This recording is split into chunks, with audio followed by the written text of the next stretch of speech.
Red book పాలనలో ఈరోజు పరాకాష్ట మన పల్నాడు జిల్లాలో మాచర్ల నియోజకవర్గంలో వెల్దుర్తి మండలం గుండ్లపాడు గ్రామానికి సంబంధించినటువంటి రెండు టీడీపీకి సంబంధించినటువంటి ఇరు వర్గాలు అంటే రెండు వర్గాలు కూడా గుండ్లపాడు గ్రామంలో ఇద్దరు టీడీపీకి చెందినటువంటి వాళ్ళ యొక్క ఆధిపత్య పోరు వల్ల మరి ఎప్పటి నుంచో మరి వాళ్ళ మధ్య ఈ ఆధిపత్య పోరులో భాగంగా ఏం మనస్పర్ధలో ఏంటో మనము అది పక్కన పెడితే అది చివరికి వాళ్ళ యొక్క ఆధిపత్య పోరు ఏ విధంగా కూడా ఒక డబుల్ మర్డర్కి దారితీస్తుందో జిల్లాలో ఉన్నటువంటి ప్రజలు రాష్ట్రంలో ఉన్నటువంటి ప్రజలు చూస్తారు. మరి ఈ మర్డర్కి సంబంధించి మనం చూసినట్టయితే ఏదైతే వెంకటరామయ్య అని ఉన్నారో వారు ఈ వెంకటేశ్వర వాళ్ళ పార్టీకి సంబంధించినటువంటి వెంకటేశ్వర్లు గారిని అలాగే కోటేశ్వరరావు గారిని పెళ్లికి వెళ్ళి వస్తుండగా మరి దారిలో ఏ విధంగా చంపారు అనేటువంటి విషయం ఇక్కడ ఉన్నటువంటి ప్రజలందరికీ కూడా తెలుసు.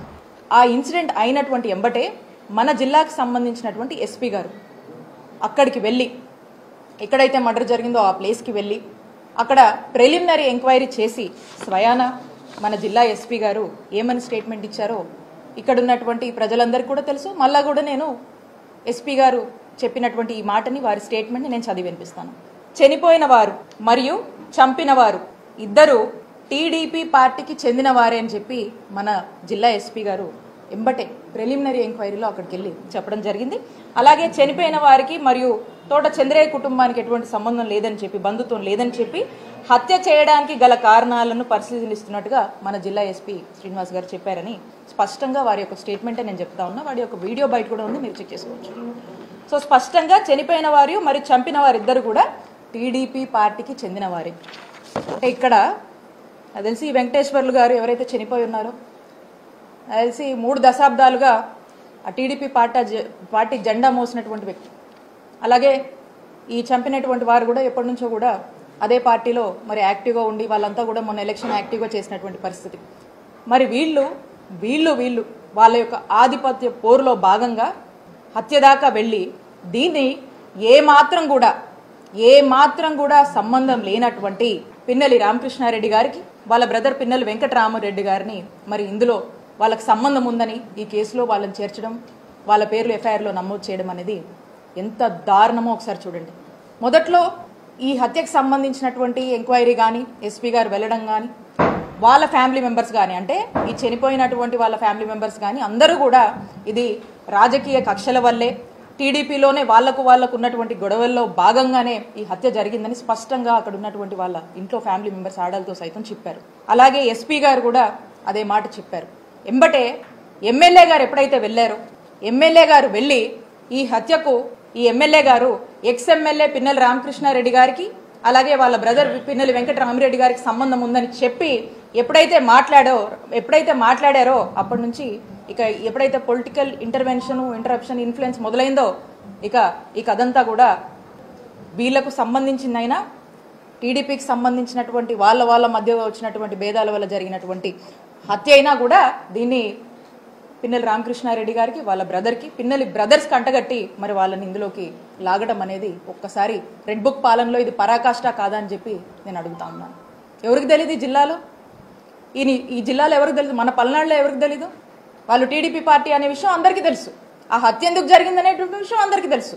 మరి ఏ ఒత్తిడిలో రాజకీయ కారణాల వల్ల పొలిటికల్ ఇంటర్వెన్షన్స్ వల్ల పొలిటికల్ ప్రెజర్స్ వల్ల మరి ఈ రోజున చూస్తే ఈ విధంగా అంటే సంబంధం లేకపోయినా అసందర్భంగా ఏ విధంగా కూడా ఎక్కడో ఒక హత్య జరిగితే దాన్ని వైఎస్ఆర్ కాంగ్రెస్ పార్టీ వాళ్ళ మీదకి అది ఎక్స్ ఎమ్మెల్యేలైనా సరే ఎక్స్ మినిస్టర్లైనా సరే ఎవరినైనా కూడా చేర్చొచ్చని చెప్పి పరాకాష్ఠగా మరి ఈ యొక్క హత్యని ఏ విధంగా చిత్రీకరించి మరి వీళ్ళ పేర్లను చేర్చారనేది మనం చూస్తూ ఉన్నాం.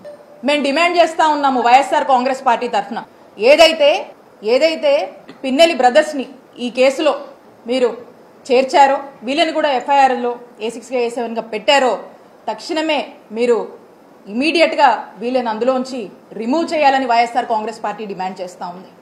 ఎక్కడ చూసినా ఒక్కసారి నేను అడుగుతా ఉన్నా, పాపం పోలీసులు అంటే మా గౌరవం ఉంది. మొదటి నుంచి కూడా ఎప్పుడు కూడా పోలీసులన్నా ఇన్స్టిట్యూషన్స్ అన్నా మాకు చాలా హై రెస్పెక్ట్ ఉంది. ఒక్కసారి నేను క్వశ్చన్ చేస్తా ఉన్నా ఈ పోలీస్ అధికారులు, ఒక్కసారి మీరు ఆత్మవిమర్శ చేసుకోండి. పిన్నెల్లి బ్రదర్స్కి ఈ హత్యకు ఏమైనా సంబంధం ఉందా? ఒక్కసారి మీరు ఆత్మవిమర్శ చేసుకోండి. పోలీసులు వాళ్ళ ఒంటి మీద వేసుకున్నటువంటి యూనిఫామ్ మీద బ్యాడ్జ్ ఉంటుంది, ఏపీపీఎస్ అని, ఆంధ్రప్రదేశ్ పోలీస్ సర్వీస్ అని ఒక బ్యాడ్జ్ ఉంటుంది. ఈ రోజున ఈ ఆంధ్రప్రదేశ్ పోలీస్ సర్వీస్ అని ఏదైతే బ్యాడ్జ్ ఉందో ఆంధ్రప్రదేశ్ పొలిటికల్ సర్వీస్ అయిందని చెప్పి గుర్తు చేస్తా ఉన్నాను. ఒక్కసారి ఆత్మవిమర్శ చేసుకోండి. ఇదే కాదు, ఇదే జిల్లాలో మనం తీసుకుందాం, ఇక్కడ ఎంతమంది సోషల్ మీడియా పిల్లల్ని జైళ్ల పాలు చేశారు, ఎంతమంది వైఎస్ఆర్ కాంగ్రెస్ పార్టీ ఫాలోవర్స్ ని ఈరోజు అక్రమంగా కేసులు పెట్టి వేధించి ఇబ్బందులకు గురి చేసి జైళ్లకి ఇచ్చారు, అరెస్టు చేశారు. ప్రతి నియోజకవర్గంలో కోకొల్లలు ఇలాంటి ఉదాహరణ. ఏమైతుంది పోలీస్ వ్యవస్థ, ఎటుపోతుంది, ఏం మెసేజ్ ఇస్తున్నాం మనం? దీనికా మనకు అధికారం ఉంది.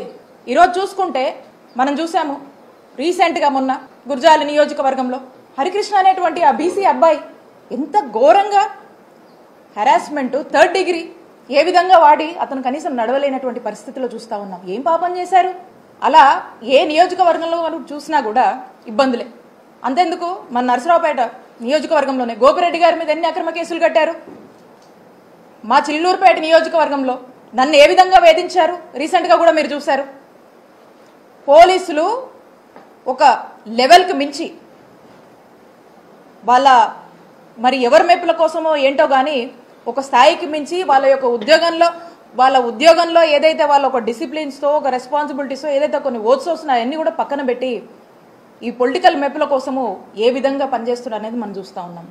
కాబట్టి నేను చెప్తా ఉన్నా, ఎక్కడ చూడండి రాష్ట్రంలో ప్రతి జిల్లాలో ప్రతి నియోజకవర్గంలో కూడా ఈ యొక్క అత్యుత్సాహం ప్రదర్శిస్తున్నటువంటి పోలీస్ ఆఫీసర్లకు, అధికారులకు అండ్ ఎస్పెషల్లీ అన్యాయంగా అక్రమంగా ఇలాంటి ఇల్లీగల్ కేసులు పెట్టి ఇబ్బంది పెట్టాలని చూస్తున్నటువంటి ప్రతి ఒక్కరు కూడా నేను చెప్తా ఉన్నాను, మా నాయకుడు జగన్మోహన్ రెడ్డి గారు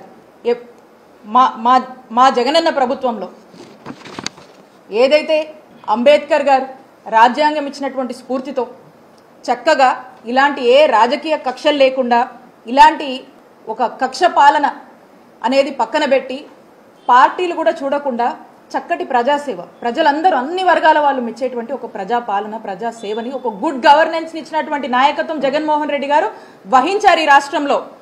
అదే అంబేద్కర్ గారు ఇచ్చినటువంటి రాజ్యాంగ స్ఫూర్తితో ఈ అత్యుత్సాహం చూపిస్తున్నటువంటి పోలీస్ ఆఫీసర్లు, అధికారులు ప్రతి ఒక్కరు కూడా మీ ఇష్టానికి అత్యుత్సాహం చూపించి మా వైఎస్ఆర్ కాంగ్రెస్ పార్టీకి సంబంధించినటువంటి వాళ్ళ మీద ఇదే విధంగా మీరు దూకుడు ప్రదర్శిస్తే అదే అంబేద్కర్ గారి రాజ్యాంగ స్ఫూర్తితో మిమ్మల్ని ఖచ్చితంగా అకౌంటబుల్ చేస్తాము, ఖచ్చితంగా చట్టం ముందు మిమ్మల్ని దోషులుగా నిలబెడతామని తెలియజేసుకుంటున్నాను.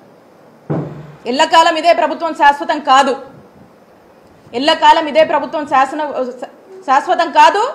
ఇదే టీడీపీ పాలన ఉంటుందనేటువంటి మబ్బుల నుంచి బయటికి వచ్చి మానవత్వంతో మీ యొక్క ఉద్యోగం ఏంటి, మీ యొక్క బాధ్యత ఏంటి, మీ యొక్క ఉద్యోగ ధర్మం పాటించమని మీ అందరినీ కూడా ఒకసారి హెచ్చరిస్తా ఉన్నాము.